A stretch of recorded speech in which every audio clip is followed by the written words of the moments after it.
Welcome to tell media. నేను మీ కర్ణాకర్.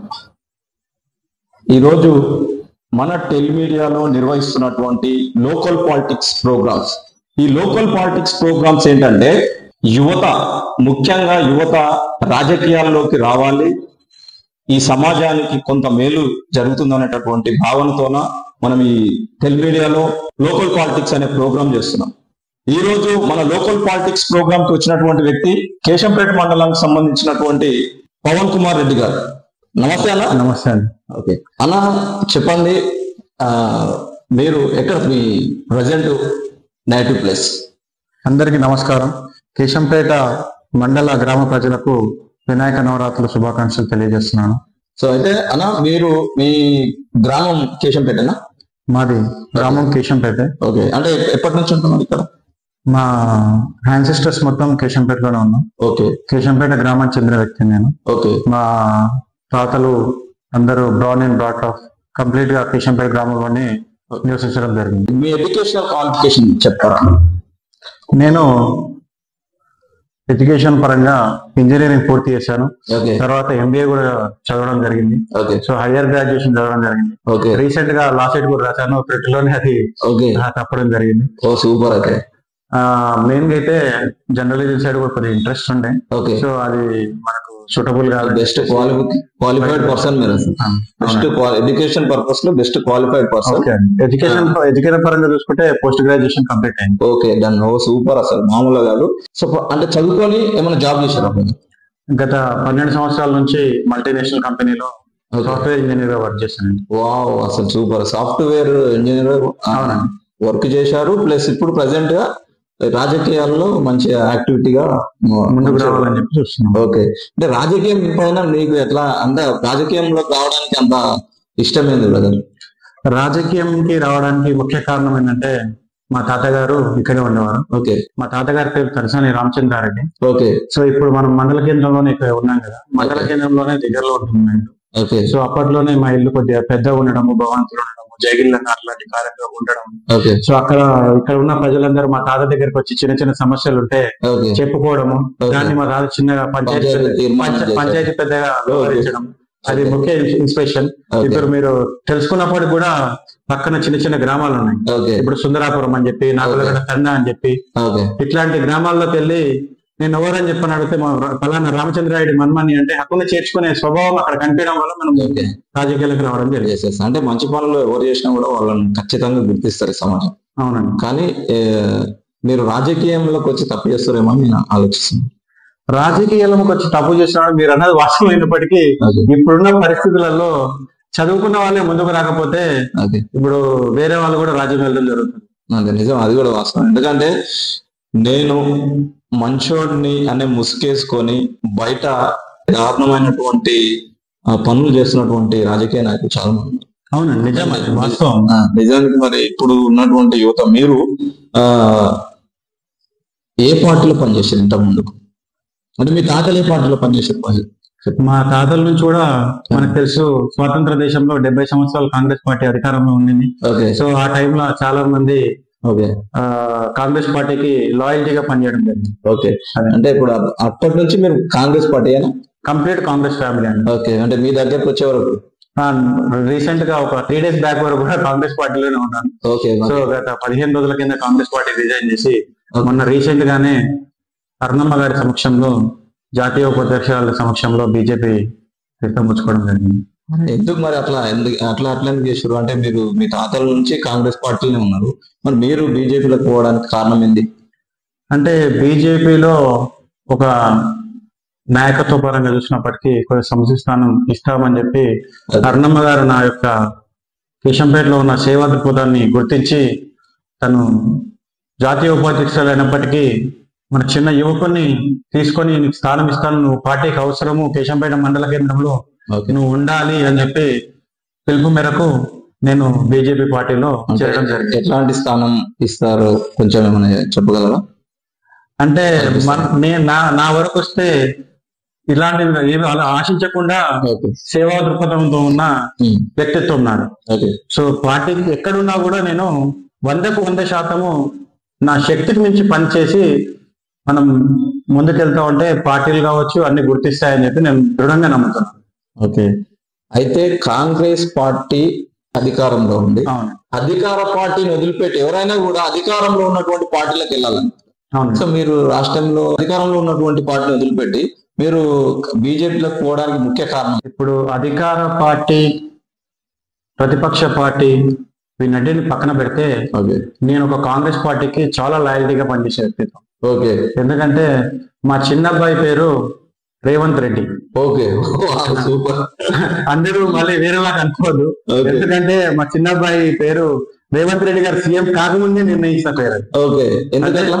అంటే ఒక సీఎం రేవంత్ రెడ్డి గారి స్టైల్ కొద్దిగా మనకు నచ్చి ఓకే రేవంత్ రెడ్డి గారు పనిచేయడం జరిగింది. ఓకే కాలక్రమేణా ఇప్పుడు కేశంపేట మండలంలో చూస్తున్న కాంగ్రెస్ పార్టీ యొక్క పరిస్థితులను బట్టి ఓకే, నేను బీజేపీ పార్టీలో చేరడం జరిగింది. అంటే ఏం జరుగుతున్నాయంటే లోపల ఇక కాంగ్రెస్ పార్టీలో యువతకు సంస్థ స్థానం లేదు. ఇప్పుడు బీజేపీ పార్టీలోకి వచ్చే వరకు వికసిత్ భారత్ లాంటి ప్రోగ్రామ్ చాలా ఉన్నాయి. ఓకే, అట్లాంటి ప్రోగ్రామ్స్ ని మనము ఏదైతే ఇప్పుడున్న పార్టీలలో బీజేపీ యొక్క స్ట్రక్చర్ అనేది చాలా బాగుందని చెప్పి నేను మరి అట్లా నేను ఒక మాట చెప్తా. హైదరాబాద్ లో రాజాసింగ్ అనేటటువంటి క్యాండిడేట్, అట్లాంటి వ్యక్తి ఈ రోజు పార్టీని వదిలిపెట్టిపోతున్నటువంటి పరిస్థితి ఉంది. మీరు ఇప్పుడు దానిలోకి వెళ్ళి ఏం చేద్దాం? బీజేపీ పార్టీలో రాజాసింగ్ గారు ఉన్నారు, వాస్తవమే. ఓకే, రాజాసింగ్ గారు బీజేపీ పార్టీ అనే కంటే ముందు అతను హిందూ వ్యక్తిత్వ భావంతో ఉన్న వ్యక్తి. ఓకే ఓకే, సో పార్టీలో ఆ స్థాయిలో మనకి ఎలా ఉంటాయి అనేది రాష్ట్ర నాయకత్వంలో మనకు కొత్తగా వచ్చాం కాబట్టి మనకు పూర్తిగా అవగాహన లేదు. ముందు దాన్ని నాకు తెలిసినంత వరకు రాజాసింగ్ గారు మా బీజేపీ వ్యక్తి అని నేను ఇంకా కూడా నమ్ముతున్నాను. ఎందుకంటే తను రిజైన్ చేసి ఆల్మోస్ట్ దాదాపుగా 3 నెలలు అవకొస్తాను, 4 నెలలు అవకొస్తుంది. ఓకే, అయినా వేరే పార్టీలోకి వెళ్ళలేదు అంటే తను బీజేపీ రక్తం అని చెప్పి నేను ఇప్పుడు కూడా దృఢంగా నమ్ముతున్నాను. ఓకే, అయితే మరి 12 సంవత్సరాలు మీరు ఈ సాఫ్ట్వేర్ ఉద్యోగిగా పనిచేసి తర్వాత ఎన్ని సంవత్సరాల నుంచి రాజకీయంలోకి ఉన్నారు? మనం చేస్తుంది private job. Okay, so private job తో పాటు ప్యారలల్ గా పొలిటికల్ పార్టీస్ లో మనం ఇన్వాల్వ్ అయ్యి ప్రతి యాక్టివిటీ చేస్తూ ఉంటాం. ఓకే, జాబ్ చేస్తూ కంటిన్యూగా ఈ పాలిటిక్స్ జాబ్ చేస్తూ కంటిన్యూగా నేను పాలిటిక్స్ లో ఉన్నాను. ఓకే, ఇప్పుడు పొలిటీషియన్ కావాల్సింది ఏంటంటే సమయాభావం.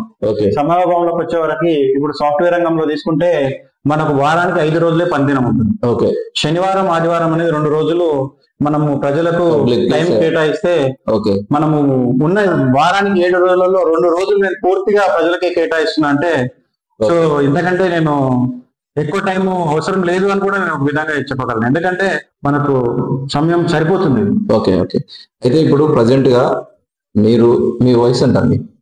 నా వయసు 35 సంవత్సరాలు. అరవదేమో మీరు అంటే 35 సంవత్సరాల్లో జనాల పైన ఎందుకంత ప్రేమ? జనాలకు మంచిదా? 30 సంవత్సరాల్లో ఎందుకంత ప్రేమ అంటే నేను కూడా గ్రామీణ ప్రాంతంలోనే ఉన్నాను కాబట్టి గ్రామీణ ప్రాంతంలో ఉన్న ఒక బాధలు కష్టాలు పూర్తిగా కళ్ళారు చూసిన కాబట్టి మన వంతు సహాయంగా మనం ఒక హ్యూమనిజం తోని కొద్ది జనాలకు మన యొక్క కేశంపేట గ్రామ ప్రజలతో మండల ప్రజలకి నా వంతు సాయంగా ఖచ్చితంగా నేను సేవ చేయాలని ఒక ఉద్దేశంతోనే 100% నేను ఇక్కడ కేటాయిస్తాను. ఎలాంటి సేవా కార్యక్రమాలు చేస్తాను? ఎలాంటి సేవా కార్యక్రమాలు అంటే నేనైతే పెద్ద ఆర్థికంగా బలంగా ఉన్న వ్యక్తిత్వం ఉన్నానైతే కాదు. సో నాకు తెలిసినంత వరకు నేను ఏదైనా చిన్న ప్రోగ్రామ్స్ అంటే ఏదన్నా బీద ప్రజలు చనిపోయినప్పుడు వాళ్ళకి కొద్ది ఆర్థిక తోడ్పాటు అందించడం. ఎంతవరకు ఇస్తారు అంటే మా చిన్న కేశంపేట గ్రామ ప్రజలకైనా లేకపోతే మండలంలో ఉన్నటువంటి ప్రజలకు కూడా ఇచ్చేటటువంటి? లేదంటే కేశంపేట మండల ప్రజలకు ఏమి ఇవ్వట్లేదు, ఓన్లీ కేశంపేట గ్రామ ప్రజలకు మాత్రమే ముందు వరుసలో ఇస్తున్నాం. ఓకే, మంచి వర్క్. అంటే అదేనా ఇంకేమైనా సమ్ యాక్టివిటీస్ ఏమైనా? ఇక యాక్టివిటీస్ పరంగా అంటే ఇప్పుడు వినాయక నవరాత్రులు నడుస్తూ ఉన్నాయి. గత సంవత్సరం అయితే కొద్దిగా ఇక్కడ వినాయక చవితి సంబరాలలో భాగంగా లడ్డు ప్రసాదం పంపిణీ కావచ్చు, అన్నదాన కార్యక్రమాలు, ఒక పెద్ద కమిటీల దగ్గర ఒక 5-6 అన్నదాన కార్యక్రమాలు కూడా మండల కేంద్రంలో ఇవ్వడం జరిగింది. ప్రజెంట్ గా మీ గ్రామ ప్రజలు మీ గురించి ఎట్లాంటి అభిప్రాయంలో ఉండొచ్చు? మా కేశంపేట గ్రామ ప్రజలు చాలా మంచివారు. ఎందుకంటే నేను కాంగ్రెస్ పార్టీకి రాజీనామా చేసిన రోజు దాదాపుగా నాకు 100 నుంచి 150 కాల్స్ వచ్చింది ఒక నైట్ లో. ఓకే, 100 మంది అంటే ఎందుకు, అంటే పార్టీ మారుతున్నందుకు ఫోన్ చేసిరా, లేకపోతే ఆ పార్టీలోకి ఎందుకు పోయినామని ఫోన్ చేసిరా? దానికి ఎక్కువ మంది చాలా మంది క్వశ్చన్లు చేసింది ఏంటంటే, నువ్వు కాంగ్రెస్ పార్టీలో 100% వర్క్ చేశావు, ఓకే, కాంగ్రెస్ పార్టీ నేను ఎందుకు గుర్తించలేదు అనే దాన్ని బాగా అడిగారు. ఓకే, అంటే సమయానుగుణంగా కాంగ్రెస్ పార్టీలో అందరికీ సంస్థానం రాలేదు, అదృష్టం కూడా నాకు కూడా కలిసి రాలేదేమో అని చెప్పి నేను తిరస్కరించడం జరిగింది. రాజకీయంగా ఎట్లాంటి పొజిషన్ కోసం మీరు ప్రయత్నం చేస్తున్నారు? సరే, ఇప్పుడు లోకల్ పాలిటిక్స్ అంటే లోకల్ బాడీ స్థానిక సంస్థల ఎలక్షన్స్ ఉన్నాయి.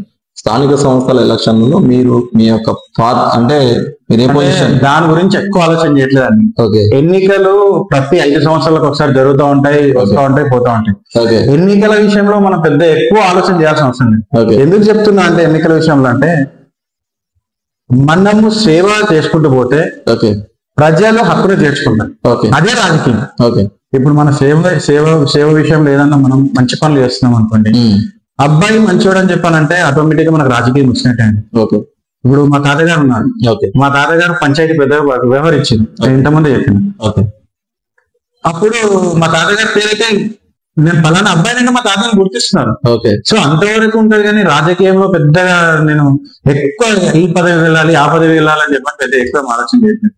ఎందుకంటే కాల సమయానుగుణంగా పదవులు లభిస్తూ ఉంటాయి. మీరు యువకులు మీరే ఒక దిశా నిర్దేశం చేసుకోకపోతే ఏంటని నా అభిప్రాయం. ఇప్పుడు దానికి నేను ఒక్క ఆన్సర్ ఏం చెప్పగలుగుతా అంటే ఇప్పుడు మీరు సపోజ్ సర్పంచ్ నిలబడాలనుకుంటున్నారు, అవునండి, మీ గ్రామ ప్రజలకు మీరు చెప్పకపోతే ఎట్లా? ఇప్పుడు గ్రామ ప్రజలకు మేజర్ గా చెప్పాలంటే, ఇప్పుడు అధికార పార్టీ ఏం చేస్తానంటే బీసీ రిజర్వేషన్లు తీసుకొస్తాను, అది తీసుకొస్తాను, ఇది తీసుకొస్తాను అని చెప్పి ఒక ప్రొపగండా సృష్టించారు. అది వాస్తవంగా జరగని పరిస్థితి. ఎందుకంటే గత ప్రభుత్వంలో కూడా 12% రిజర్వేషన్ ఇస్తానని చెప్పి కొన్ని కమ్యూనిటీలను ఆ ప్రభుత్వం కూడా మభ్యపెట్టింది. సేమ్ అదే ధోరణితో కాంగ్రెస్ ప్రభుత్వం కూడా మభ్యపెట్టడం జరుగుతా ఉంది. సో నీకు ఆ రిజర్వేషన్ అనే పేరుతోని ఇప్పుడు మనకి ఏదొస్తుందో కూడా తెలియని పరిస్థితుల్లో దాని గురించి నేను జనాలకు వెళ్ళి నేను లీడర్ అవుతున్నాను, నాకు ఇది ఒక సర్టిఫికెట్ వచ్చిందని చెప్పి నేను చెప్పలేనండి. అయితే మన వర్షన్ ఏంటంటే, ఒకవేళ ఇన్ కేస్ ఇక్కడ జనరల్ కేటగిరీలో సర్పంచ్ కావచ్చు, లేకపోతే జడ్పీటీసీ కావచ్చు, ఇలా మనకి ఏదైనా ఆప్షన్ వస్తే మీరు నిలబడేటటువంటి ఆప్షన్ దేనికి చూస్ చేసుకుంటారు?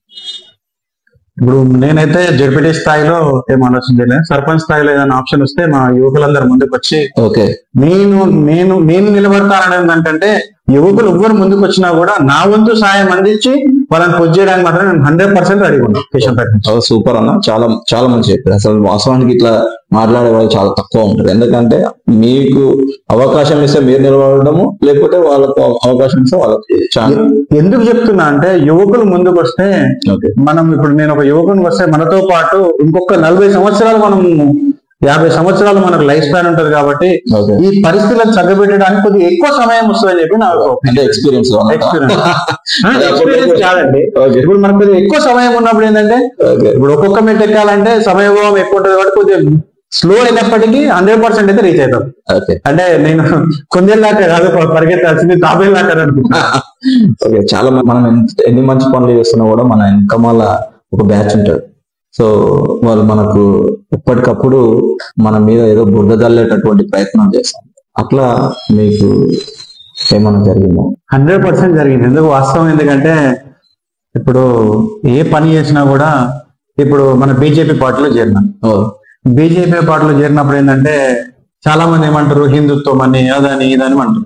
ఓకే, కానీ ఇక్కడ మా దగ్గర ఒక సర్పంచ్, ఒక జెడ్పీటీసీ, ఒక సామాన్య వార్డ్ మెంబర్ లేని సామాన్య కార్యకర్త వార్డ్ మెంబర్ లేని పరిస్థితిలో కూడా బీజేపీ పార్టీ ఎక్కడో లేదు అని చెప్పినప్పటికీ కూడా బీజేపీ పార్టీ ఈ రోజు మహబూబ్నగర్ పార్లమెంటు అధికారం సాధించింది.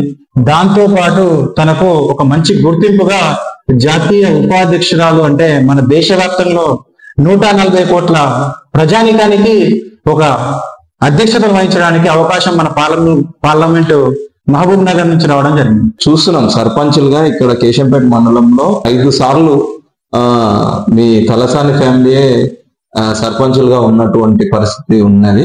ఇప్పుడు కూడా మళ్ళీ మీకే అవకాశం ఇస్తారని ఎట్లా అనుకుంటున్నాం?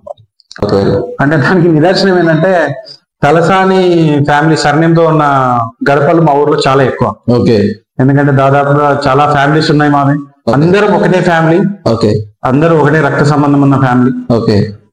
అవకాశంలో భాగంగా ఊర్లో పాపులేషన్ లో భాగంగా మాకు అవకాశం రావడం కూడా తలసాని ఫ్యామిలీకి ఒక అదృష్టమే.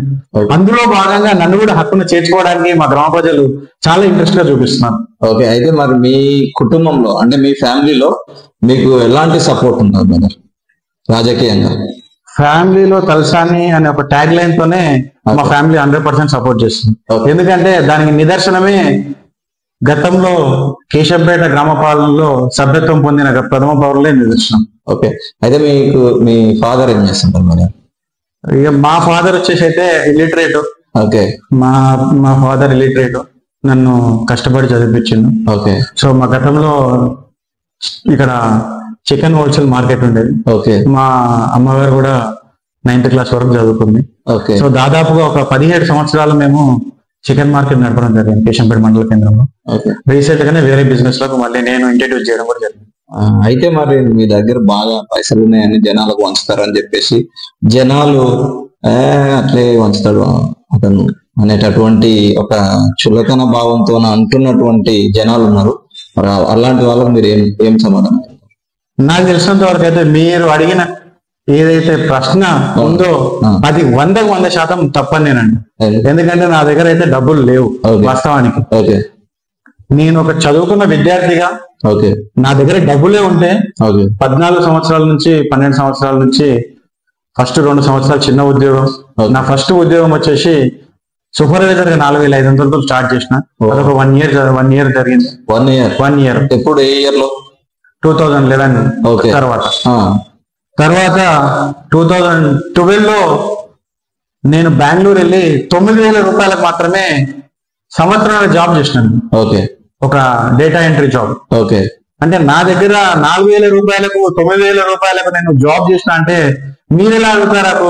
కోట్ల రూపాయలు నేను నా దగ్గర 4,500కు జాబ్ చేసినటువంటి పవన్ కుమార్ రెడ్డి ఈ రోజు ఎవరన్నా పేదవాళ్ళు ఇంట్లో చనిపోతే వాళ్ళకు ఒక 3,000 రూపాయలు సహాయం అందిస్తున్నారు. జనరల్ గా చూసుకుంటే కష్టపడి పనిచేసిన వారు పైసలు పంచాలంటే కొంచెం ఆలోచిస్తారు.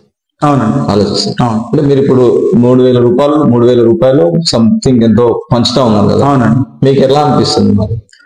అంటే నేను డబ్బులు సంపాదిస్తున్నది మొత్తం పూర్తిగా జనాలకే ఖర్చు పెడుతున్నాను. ఓకే. ఎందుకంటే నాకు 2 అబ్బాయిలు ఉన్నారు. ఓకే. ఆ అబ్బాయిలు మంచిగా చదువుకుంటే ఒక 10 ఏళ్ల తర్వాత అయినా మళ్ళీ నేను డబ్బు సంపాదించుకోవచ్చు. కానీ నాకు వయసు అయిపోయిన తర్వాత జనాల దగ్గరికి వెళ్ళడానికి కూడా చాలా ఇబ్బంది. ఓకే. సో నాకు వచ్చిన ఇన్కమ్ లోనే నేను దాదాపుగా పూర్తి మొత్తంలో ప్రస్తుతానికి అయితే ఖర్చు పెడతా ఉన్నాను. నేనైతే ఒకటి చెప్తా ఉన్నాను, మనం ఎంతో అంత సంపాదించినట్లు 3,000 రూపాయలు అంటే నాకు ఇప్పుడు సాఫ్ట్వేర్ రంగంలో మీకు తెలుసు కొద్దిపాటు వేలలో జీతాలు వస్తుంటాయి కాబట్టి నెలలో ఒక దాంట్లో నుంచి కొద్దిగా ఖర్చులు. హైయెస్ట్ ఎంత మీరు జాబ్ చేసిన సాలరీ? ఇక దాన్ని చెప్పుకోవడం బెటర్. ఎందుకంటే శాలరీ పరంగా మనం రివీల్ చేయకపోవడమే బెటర్. ఎందుకంటే కార్పొరేట్ రంగంలో మేము ఇలాంటివి చెప్పకూడదు. సారీ అండి దానికి. ఓకే. మంచి. అయితే ఇప్పుడు వచ్చే స్థానిక సంస్థల ఎలక్షన్లలో మీకు సర్పంచ్ పోటీ చేయాలన్నట్టు మీకు ఆపోజిట్ ఉన్నటువంటి లీడర్స్ కావచ్చు, ఎవరు గట్టి పోటీ అనుకుంటున్నారు? నాకు తెలిసినంత వరకు గ్రామ స్థాయిలో యువకులు ముందుకు రావడమే చాలా కష్టంగా ఉంది. ఓకే. చాలా కష్టంగా ఉంది. నేను ఇప్పుడు వీధిలోకి వచ్చి తిరుగుతా ఉన్నానంటే నాకే ఎంతో ఇబ్బంది కనిపిస్తాను. ఓకే. అంటే కొన్ని సందర్భాలు ఎలా ఉన్నాయంటే పెద్ద మనిషి అని ఒక ఫీలింగ్ క్రియేట్ చేస్తా ఉంటాం. అదంతా ప్రోపగండా మాత్రమే. నేనైతే చెప్తున్నాను కేశంపేట గ్రామ ప్రజలకు, పెద్ద మనిషి అనే ప్రోపగండా తప్ప కేశంపేట గ్రామ పరిస్థితుల్లో అయితే ఆ పెద్ద మనిషి అనే ప్రోపగండా అనేది పూర్తిగా తొలగించాలనేది నేను బలంగా కష్టపడుతున్నాను ఇప్పుడు దాని కొరకు. ఓకే. ఎందుకంటే ఇప్పుడు నేను మొన్న రీసెంట్ గా ఒక పార్టీలో జాయిన్ అయ్యాను. ఒక పార్టీలో జాయిన్ అయినప్పుడు కూడా నాకు ఒక పెద్ద మనిషిని తీసుకెళ్లి నన్ను ఏం జాయిన్ కాలేదు. నేను గ్రామ స్థాయిలో జరుగుతున్న కార్యక్రమాలలో ఇన్వాల్వ్మెంట్ చూసి మరి యువకుడు బాగా పనిచేస్తాడు, ముందుకు వచ్చి పని చేయగలుగుతున్నాడు అనే ఒక ధైర్యంతో వాళ్ళు నన్ను ముందుకు తీసుకొచ్చి నీకు మంచి లైఫ్ ఇస్తామని చెప్పి ఒక పార్టీ నన్ను తీసుకెళ్తుందంటే దాని విషయంలో నేను ముందుకు వెళ్ళిపోతాను అంతే తప్ప ఇక్కడ నాకు అపోజిషన్ అనేది ఏమీ లేదు. ఓకే. నేను ఏదో పొలిటికల్ గా ఓట్లు వస్తాయి అనే దానికంటే మాత్రం నాకు అపోజిషన్ అయితే ఎవరు లేదు. ఓకే. అందరూ నాకు ప్రేమిస్తారు. రాజకీయంలో ఒడిదొడుకులు అనేటివి కామన్ గా వెరీ కామన్ అండి. కామన్ గా జరుగుతాం. అవునండి. అట్లా మీరు రాజకీయంలోకి వచ్చినప్పటి నుంచి ఏ రోజన్నా మీకు అనిపించిందా అసలు నేను ఈ రాజకీయంలోకి ఎందుకు వచ్చిన, అసలు ఈ రాజకీయ రొచ్చులో పడేది లేకుండా అనేటటువంటి ఆలోచన కానీ ఎప్పుడన్నా చేసిరా? నాకైతే రాలేదండి వాస్తవంగా. ఓకే. ఇప్పుడున్న పరిస్థితుల్లో చాలా మంది అలా అనుకుంటారు కానీ నా వరకు మాత్రం అలాంటి బాధ అయితే ఎప్పుడు కలగలేదండి. ఎందుకు అంటే ఇప్పుడు చాలా మంది వాడుతూ ఉంటారండి. ఇప్పుడు ఒక సుత్తతో కొట్టే శిల్పం అవుతుంది. ఆ శిల్పానికి మనం ఒక సుత్తతో ఎన్ని దెబ్బలు కొట్టిరు అనేది మాత్రం కౌంట్ చేసుకోలేం కదా మనం. సేమ్ అలానే నన్ను కూడా చాలా మంది నిందలు వేస్తూ ఉంటారు. ఎందుకంటే ఇప్పుడు ఒక స్నేహితుడు ఉంటాడు, ఫస్ట్ క్లాస్ స్టూడెంట్ ఉంటాడు, సెకండ్ క్లాస్ స్టూడెంట్ ఉంటాడు. వాళ్ళిద్దరి మధ్య ఎంత పోటీ ఉంటుందో మనకు తెలుసు. ఓకే. సో రాజకీయంలో చాలా మంది రావాలంటారు. రాజకీయానికి ఇంకో మనం చెప్పుకోదగ్గది, రాజకీయానికి ఒక సర్టిఫికేట్ అవసరం లేదు. నిజం, సర్టిఫికేట్ అవసరం లేదు. ఒక 10వ తరగతి సర్టిఫికేట్ తీసుకురాపు అంటే ఒక 50% మంది ప్రజలు పక్క వెళ్ళిపోతారు. రాజకీయంలోకి సేవ చేయడానికి వస్తున్నారా, ప్రజలకు మంచి చేయడానికి వస్తున్నారా, లేకపోతే రాజకీయంగా బలపడడానికి వస్తున్నారా? నేనైతే సేవ చేయడానికి వస్తున్నాను. ఓకే. రాజకీయంగా బలపడడానికి అయితే నేను చెప్పాను. వాస్తవానికి మీకు ఏ పొజిషన్ లేకపోయినా, అంటే పార్టీలో ఎలాంటి అధికారం లేకపోయినా కూడా మీకంటూ ఒక ప్రత్యేకత ఉంది. అదేంటి, జనాలకు అంటే పేద ప్రజలకు ఏదైతే ఉన్నా అదే ఆ మాత్రమే చేస్తున్నారు కాబట్టి. సో ఇంకా ఒకవేళ వస్తే రాజకీయంగా మీకు ఒకవేళ ప్రజలు అవకాశం ఇస్తే ఎలాంటి కార్యక్రమాలు చేపడతారు? నేను ఇంతకుముందు చెప్పాను కదండి, ఒక కేశంపేట బలంగా నేను చెప్పేది ఏంటంటే, నన్ను నమ్మి వస్తే కేశంపేట యువత నా ముందు ఉంటే వాళ్ళకి ఏ విధంగా అయినా సరే, ఓకే, 24 గంటలు ఉంటాయి కదండి, 24 గంటల్లో నేనైతే పూర్తి టైం కేటాయించి కూడా రెడీగా ఉన్నాను. ఓకే. ఎందుకంటే నమ్మడం అనేది, ఒక మనిషిని నమ్మడం అనేది ఒక పెద్ద అసెట్. ఎందుకంటే పెద్ద అసెట్ అది. ఒక అసెట్ క్రియేట్ అయిపోయింది అనుకోండి, మనం పూర్తి స్థాయిలో రాజకీయంగా సక్సెస్ అయినట్టే. ఓకే. అంటే ఓకే. ఇప్పుడు ప్రజెంట్ గా బీజేపీలోకి వెళ్ళేదా? బీజేపీలో ఉన్నటువంటి లీడర్లతో మీకు ఎలాంటి అనుబంధం ఏర్పడింది?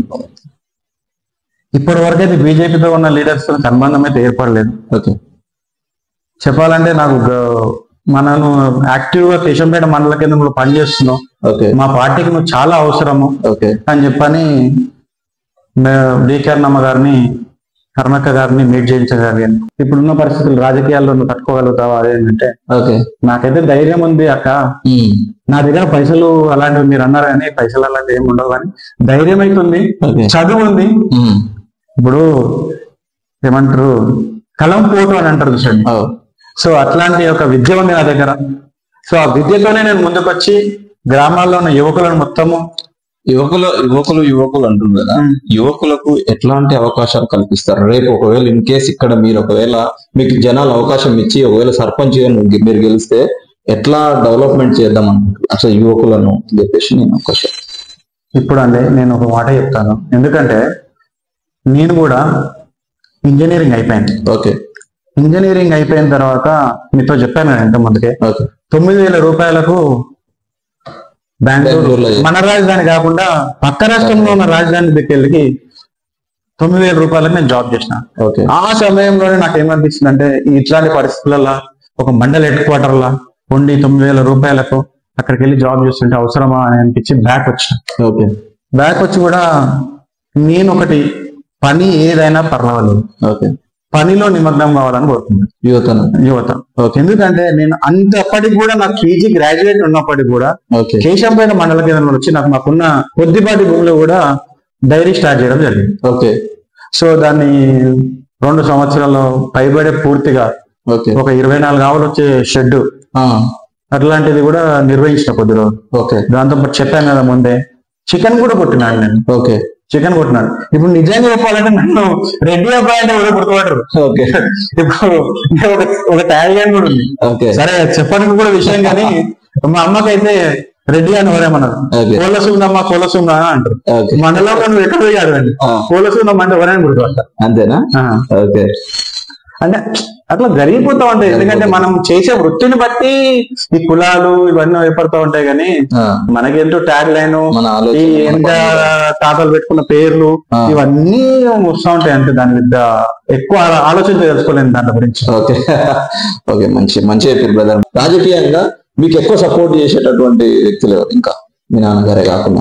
రాజకీయంగా సపోర్ట్ చేయడానికి మాకు మదర్ ఫాదర్ బాగా సపోర్ట్ చేస్తున్నారండి. ఎందుకన్నా కానీ ఇప్పుడు దానికి తోడు మా వైఫ్ బాగా సపోర్ట్ చేస్తున్నాను. ఓకే, ఎందుకు చెప్తున్నా అంటే మా వైఫ్ నాకు ఇద్దరు చిన్నపిల్లలండి. ఓకే, ఒక అబ్బాయి LKG, ఒక అబ్బాయి UKG. ఓకే, ఇక వాళ్ళను కేర్ చేయడం అనేది ఈ టైంలో మా వైఫ్ సపోర్ట్ గా నేను భావిస్తున్నా. ఓకే, దాంతో పాటుగా మా ఫ్యామిలీలో కొత్త మెంబర్ అంటే మా బావగారు ఉన్నారు. ఓకే, మా బావగారిది లక్ష్యం ఏంటంటే ఉచిత విద్య, ఓకే, ఉచిత వైద్యం.